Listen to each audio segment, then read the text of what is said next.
Last episode, we brought in the Chelsea wonder kid Mudryk on loan, who had an immediate impact, helping us to victory on his starting debut. But today, with the fight on for the European spots in the Premier League, things are about to get interesting in the second half of the season. And as ever, if you're enjoying the series so far, please feel free to like and subscribe, and let's get into today's episode. Now, as you can see, with only £8 million left in the transfer budget, and with the transfer deadline day upon us and the window well and truly slammed shut, this is how our squad is looking for the remainder of the season. It's not fantastic, but I do think it's got enough to try and lift us up to the final European spot and hopefully secure some much needed European football ahead of the new season. However, if we are going to do that, we're going to need our strikers firing on all cylinders, and as you can see at the moment, Dominic Calvert-Lewin is my highest goal scorer this season, but with only 7 goals in 18 Premier League appearances, he's not exactly reaching the heights that I was hoping for at the beginning of the season. Bakayoko has slightly turned his form around a corner with 5 goals and 5 assists in 19 appearances in his debut season at the club for just a 20-year-old. And as for Beto, I thought he would provide a lot more stiffer competition for Dominic Calvert-Lewin this season, but only 4 goals and 11 Premier League appearances. Once again, he's not exactly hitting the heights that I was hoping for. And as for Dele Alli, yes, I made a pledge at the beginning of this career mode that I would do everything I could to try and revive the 27-year-old's career, but with only 4 goals and 4 assists in 17 Premier League appearances, again,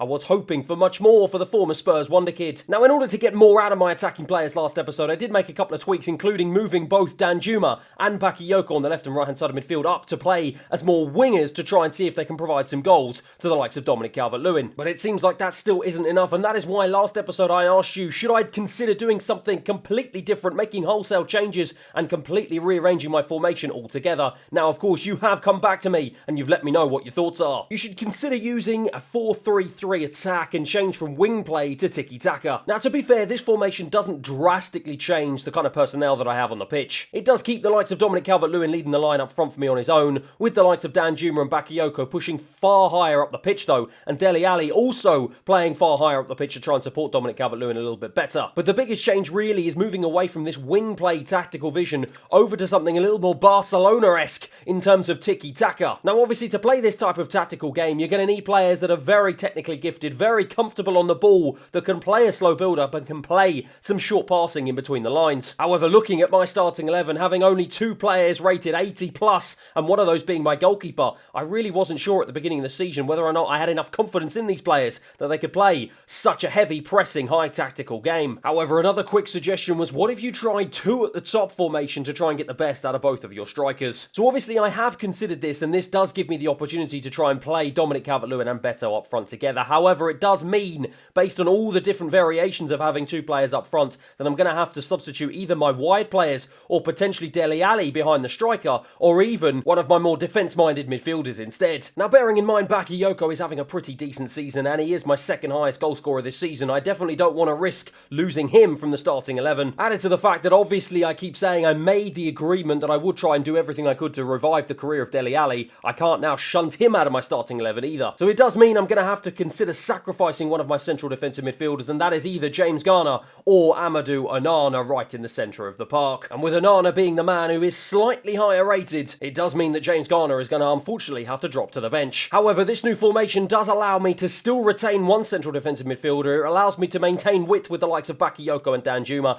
It allows me to keep Dele Alli in the pocket behind the strikers and pair Dominic Calvert-Lewin and Beto up front together for the very first time this season. As for this 4-3-3 attacking formation, yes, it means that Dominic Calvert-Lewin will remain up front on his own, but it does push the likes of Danjuma and Bakayoko far higher up the pitch, as well as Dele Alli, and it manages to keep the more defence-minded midfielders in James Garner and Onana to try and retain some defensive solidity. So as you can see, those changes have provided me now with 3 formations. I've got my original 4-4-1-1, I've got the brand new 4-1-2-1-2, which is essentially a 4-4-2, and I've got the brand new 4-3-3 attacking formation, all of which I can choose from this episode. And so what I'm going to do, with plenty of games obviously to get through this episode, I am going to try and utilise all 3 formations, test them against the best, and see which one comes out on top. And the first one is going to be in front of our home fans here at Goodison Park, as we are taking on the North London Giants that is Tottenham Hotspur Football Club, as we look to secure a much needed 3 points ahead of our European fight this season. And the first formation I am going to try is this 4-3-3 attack. It does mean that I am retaining the usual starting 11 and all of my best players, but it does also mean that I am pushing up the likes of Danjuma, Bakayoko and Dele Alli. So hopefully we're going to see a game full of excitement and full of goals ahead of us today. I think this is going to be a very, very interesting one, because unfortunately I still am quite convinced that Everton don't have good enough players to try and execute this Tiki Taka tactical vision, but let's see what happens today. And we couldn't have asked for tougher opposition here at Goodison Park, as Spurs just carved their way through my defence, and it is the worst possible start we could have asked for. Less than 10 minutes into this game, my defence have fallen asleep. And the pressure of starting a new formation here for the first time this season has it already got to us. Inside 7 minutes, Spurs take the lead 1-0. Well, what a woeful start, and this is not the start that Everton nor the Evertonian fans were hoping for here. We've got to try and see if we can try and do something a little bit different and try and see if we can get ourselves back into this game. Richarlison, though, out to Kulusevski on the right-hand side. We're all over the place here in the opening 15 minutes. It's thrown across into Moretti. What a save from Pickford. Tell you what, we are struggling to get to grips here. We just do not have the control or the dominance that we would be hoping for. But James Garner comes across with a crunching challenge. Kulusevski, though, loses the ball to Mykolenko, and now James Garner can try and escape with it as he bursts down the left-hand side and tries to go a little bit more centrally. But in the end, the central defensive midfielder gets cut off by another one in Yves Bissouma. But Dele Alli, the former Spurs man, he wins the ball back well. And now we can try and bring this one out of defence. James Garner, though, loses it. Again, this short passing really just isn't cutting it for us. Richarlison strikes, and against his former club, Richarlison, the former Everton man, gets Tottenham's second of the game, and we are falling apart here inside 20 minutes. Well, it all started from James Garner giving the ball away in a really dangerous position, and Spurs won it back high, and of course, you know the rest. Richarlison striking with his left past Pickford, giving him no chance, and I'm frustrated. It's 2-0. Oh dear, oh dear, oh dear. This is just not working out at all, is it? We've just got to get to grips here. We just seem to have lost our heads. We can't find our way through this Tottenham pressure here, and we can't seem to escape with the ball, but Dele Alli is going to hopefully be the man to do just that. Bakayoko, though, turns, wins it back high. Dele Alli feeds it into Patterson. Has he managed to stay onside? It looks like he has. Patterson into the box. He's looking for a cutback here. Can he find one? No, he can't. Romero's in the way. Where on earth were all my attacking players? James Garner into Onana. Onana goes forward into Danjuma, who's come more central. He's going to release it to the overlapping run of Mykolenko. This is much better from Everton. Nice controlled possession here as we try and find the opening against Tottenham. James Garner into Bakayoko. He's come central, plays it short into Dele Alli. Dele Alli round the corner looking for Danjuma. It was well cut off by Pedro Porro, and in the end it was hacked clear by Hugo Lloris. Basuma for Spurs. Out to Romero.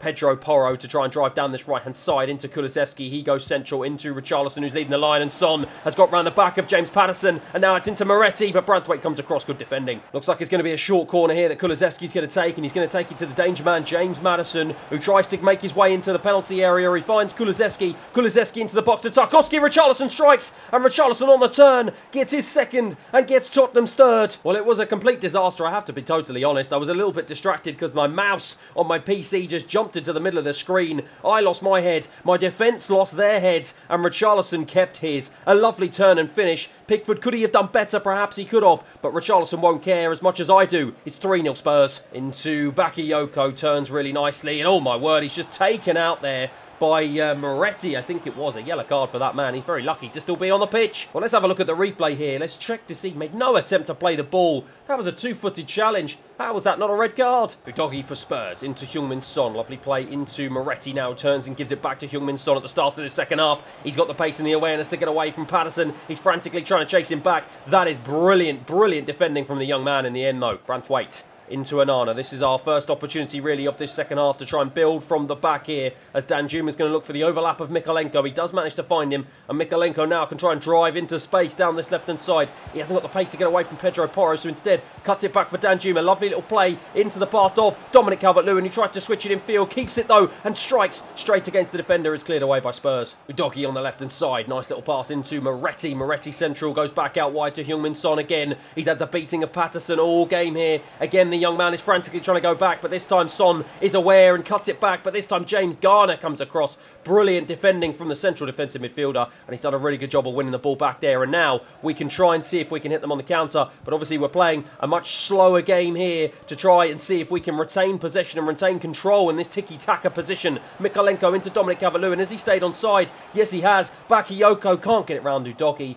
and again we've just lost that counter-attacking lightning pace that we've got at the moment, that we're just not really taking advantage of with this formation and tactical vision. But Bakayoko back into James Garner. He cuts it back into Bakayoko. He's going to try and look to see if he can strike with his left, just wide. Into Giovanni Lo Celso on as a substitute for Spurs. Tarkowski came across to try and challenge, and Willems wins it back and then loses it just as quickly to Heung-min Son, and Richarlison's got the beating of him down the right hand side. Tarkowski comes across to spare the young man's blushes. Onana Tries to bring this one out of defence. He's done a really good job of doing so, and he plays a short one into Mudryk. Lovely stuff from the Ukrainian now. He tries to bring it forward, ends up losing it. Garner goes all the way out wide to Willems on the right-hand side. He takes it well. Doesn't really have too many options up ahead of him, though, so has to go back inside for Tarkowski. Tarkowski across to Onana, and Mudryk has come short here. Took it really nicely, and Mudryk lays it off into Hato on as a sub. Cuts it back into Decore. What a beautiful piece of play for Everton, and that is where our new tactical vision shows exactly what this football club can do. Well, it was absolutely beautiful from start to finish. Lovely passing, and we just unlocked a stubborn Spurs defence. We just cut through them like a knife through butter, and Decore was on hand just inside the penalty area to lash home a strike with his left foot.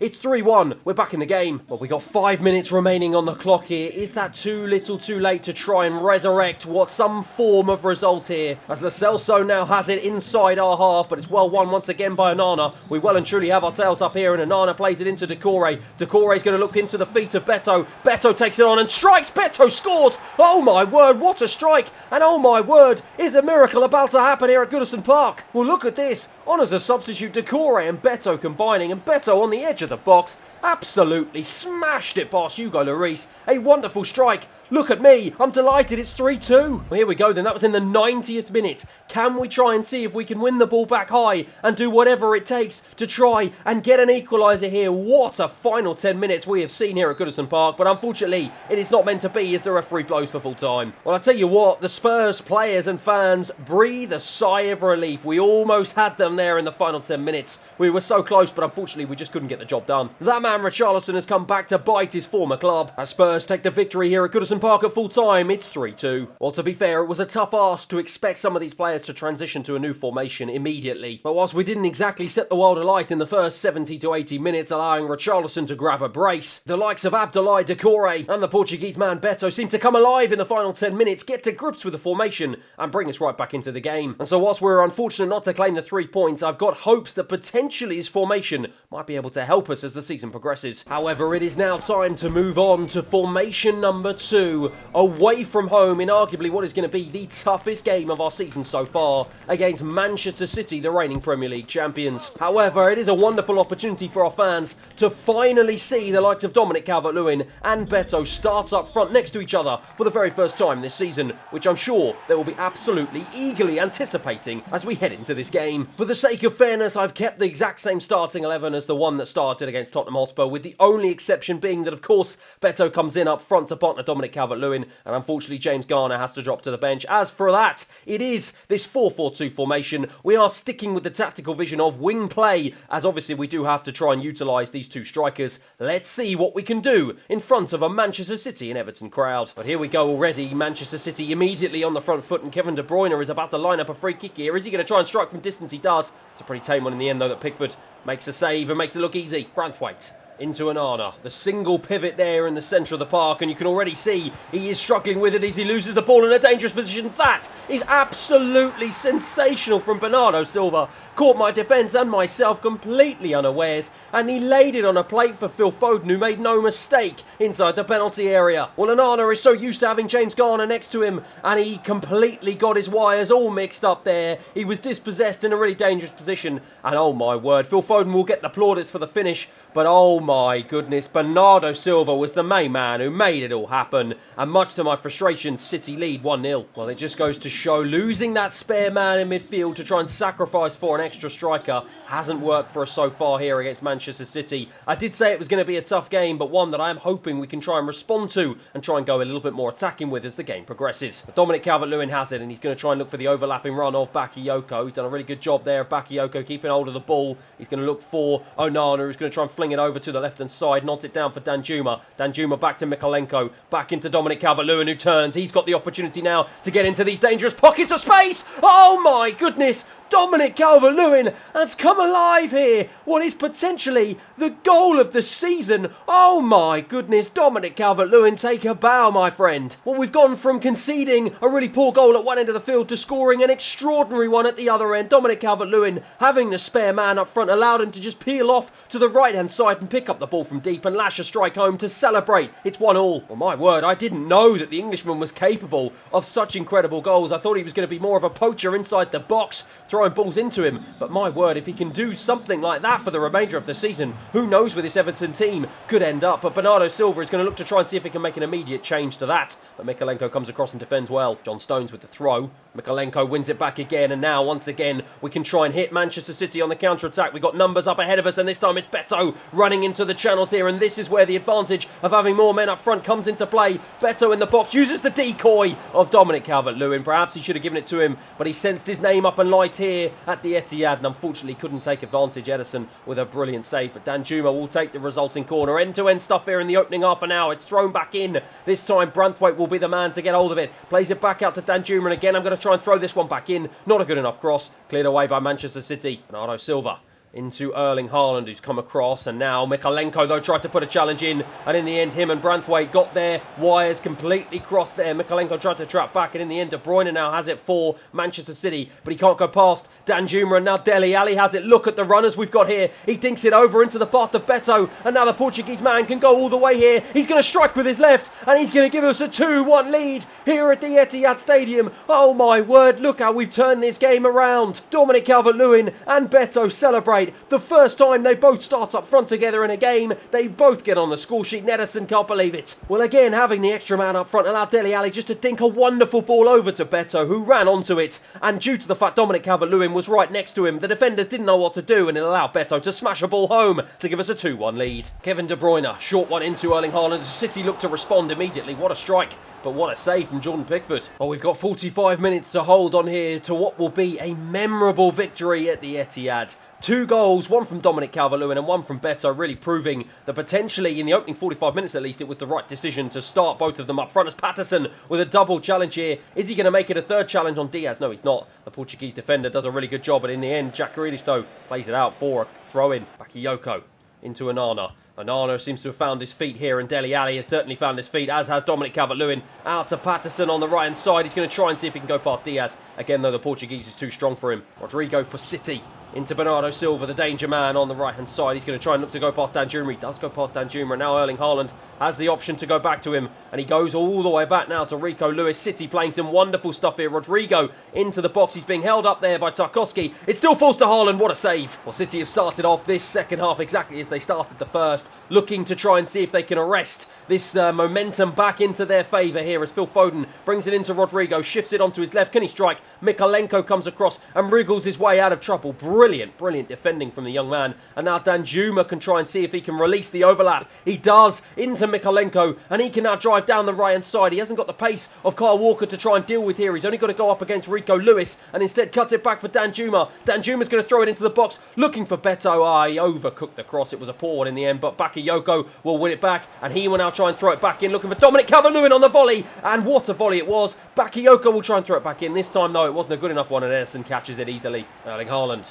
out to Jack Grealish on the left-hand side. About 20 minutes remaining on the clock here for Manchester City to try and find a way back into this game, and for us to try and desperately hold on for a memorable victory in front of the Evertonians, the travelling Evertonians here at the Etihad. But Jack Grealish is going to look to try and see if he can put a stop to that. It's into Kevin De Bruyne. A big save there from Jordan Pickford. He's been absolutely sensational all game. Danjuma for Everton cuts inside. End-to-end stuff here in this second half. Beto holds the ball up well and plays a lovely pass into Mykolenko. He's going to now try and drive down this left-hand side. Can I try and look for the cutback here? John Stones read it really well. Onana into Patterson, back to Onana, lovely stuff there. Oh, this is absolutely beautiful. Dominic Calvert-Lewin round the corner into Beto. We can't hold the ball up against John Stones though. Manchester City, wave after wave of attack here in the last 5 minutes as Phil Foden strikes and puts it wide. Jordan Pickford will take the short goal kick here. Branthwaite holds onto it, into Onana, lovely little one-touch into Tarkowski. He brings it out of defence. I'm going to go all the way out wide to Bakayoko, lovely one-touch into Dominic Calvert-Lewin, and a brilliant piece of play into Doucouré. We've completely opened up this Manchester City defence. Doucouré has it. Doucouré strikes. Doucouré gives us a 3-1 victory here at the Etihad, deep into stoppage time. And look at the celebrations from the Everton fans, the Everton players and the Everton substitutes. Oh my word. What a historic day here at Manchester City. An unbelievable piece of build-up play, one touch, lovely into the channels, and Decore used the extra man of Beto to hold off the Manchester City press, and in the end smashed a strike past Ederson. Beautiful finish. He comes on once again and strikes beautifully. It's 3-1 Everton. And with the referee calling time on what has been a memorable end-to-end game, Everton Football Club have done the unthinkable. They've gone to Manchester City. They've set up in the most attacking way possible, and with the first time Beto and Dominic Calvert-Lewin starting up front together this season, they've gone and beaten the reigning Premier League champions in their home ground. Full time here at the Etihad, it finishes City 1, Everton 3. Well, who would have thought such a change in formation would have such incredible results? Beto is drawing some praise from the media courtesy of a top draw display. Dominic Calvert-Lewin scored what is potentially going to be the goal of the season and potentially his best goal in an Everton shirt. And Beto finally came to life, paired with the big man Dominic Calvert-Lewin.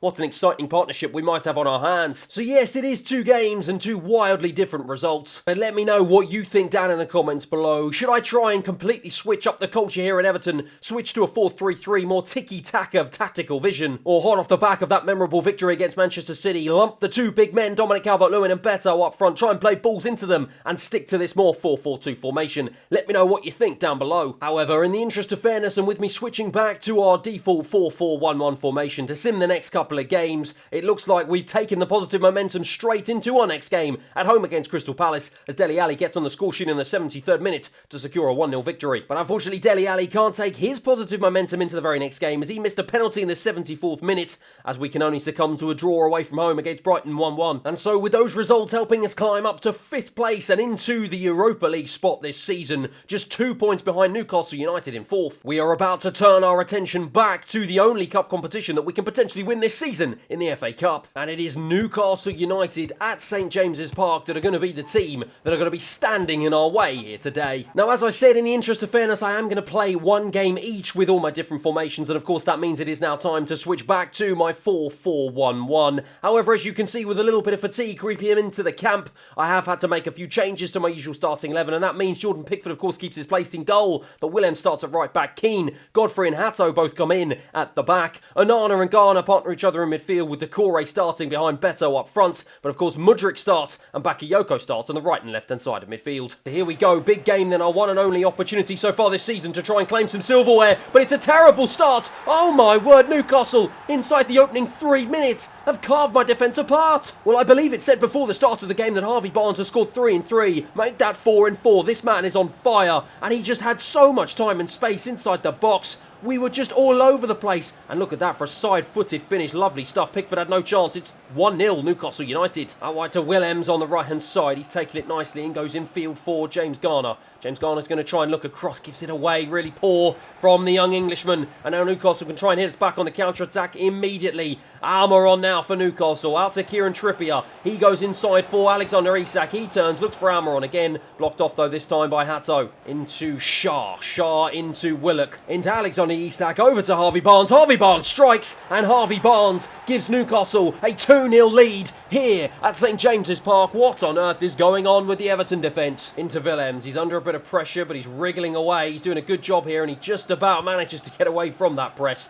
Into Ben Godfrey. He's going to try and bring it out of defence. Tries to find a ball into Onana, but Bruno Guimaraes absolutely takes him out from behind. Won't even get a yellow card for his troubles. How on earth did he get away with that one? Ben Godfrey will take it short though into Keane, who turns the defender nicely, and Keane tries to lay it off into the path of Mudryk, who's come short, and this is really the first opportunity that Ukrainian has had to try and go out the Newcastle defence. He's done a really good job. He dinks it in, looks for Bakayoko on the volley. What a save from Pope. And Bakayoko will take the resulting corner here, and he's going to try and fire it in into the head of Mudryk. Why on earth would you look for Mudryk, one of the smallest men on the pitch, not the target man that I was hoping to give it to? And Newcastle now bring the ball away into Bruno Guimaraes, into Almiron. Newcastle looking to put the final nail in our coffin here and try and see if they can add a third, but Ben Godfrey comes across well, only out as far as Dan Burn though. Anderson shapes up for a strike and gets it all wrong, goes out for a Newcastle corner. And it will be one that will be thrown into the box here, looking for Almiron, but it's Garner who gets it away, only out as far as Harvey Barnes. Almiron strikes off of Mudryk, and we still can't get the ball out of our penalty area.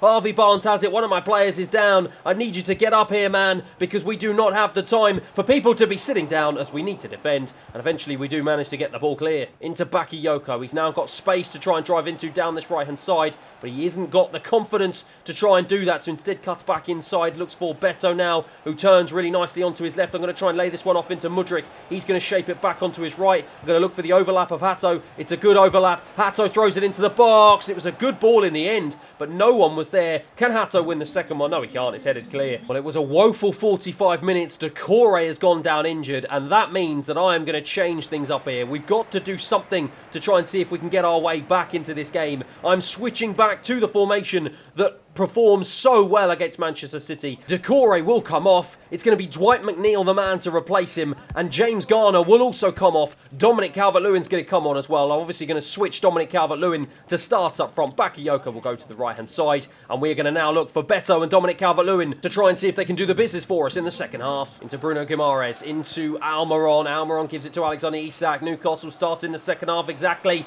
as they started the first, and it's the danger man Harvey Barnes who gets past Willems and drives into the box. Headed away though by Keane, only as far as Bakayoko, who does manage to win it. Beto now has it into Dominic Calvert-Lewin, and the extra man now is helping us as Dwight McNeil tries to go across. Good defending in the end though by Sven Botman. Fabian Schär for Newcastle, out to Dan Burn, unmarked on the left hand side, and Nana comes across to try and challenge him, doesn't do a good enough job. Harvey Barnes into Alexander Isak into Anderson, who strikes straight at Pickford. Mudryk to turn and try and see if he can stretch his legs down the left hand side, goes inside for Beto, and Beto releases a wonderful ball back to him, and now the Ukrainian has got space to try and drive into down this left hand side. I'm going to cut it across, looking for the run of Dominic Calvert-Lewin. In the end, it wasn't the best ball, and Beto couldn't get there. This is better from Everton, though. We are well and truly in the ascendancy here as Mudryk goes inside for McNeil. McNeil, is he going to look for the overlapping run? Instead finds Mudryk, and Mudryk now drives into the penalty area, cuts it back, looks for Beto. Good defending in the end from Fabian Schär. Dominic Calvert-Lewin, he's under all sorts of pressure here. Where are my options? Looking for players, but Newcastle just seem to be everywhere. Willems, though, with a lovely reverse pass into Bakayoko,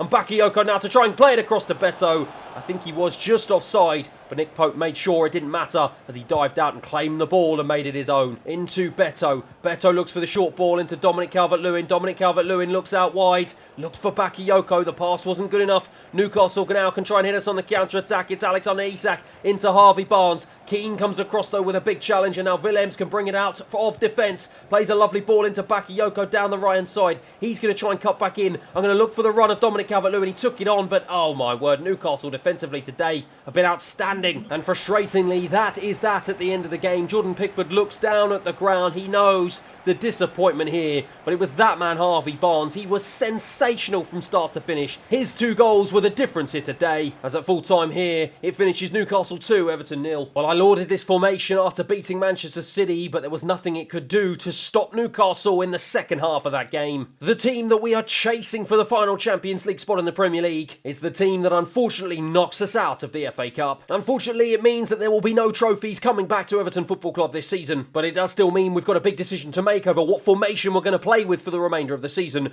Are we going to stick with this 4-4-1-1? Are we going to switch to a more attacking 4-4-2, sticking the 2 big men up front? Or are we going to move to a more Tiki Taka style 4-3-3 and try and see if we can dominate and take control of every game for the remainder of the season? Let me know what you think in the comments down below, but as for that, that is the end of today's episode. Thank you everyone for watching. I hope you enjoyed it, and I'll see you again next time.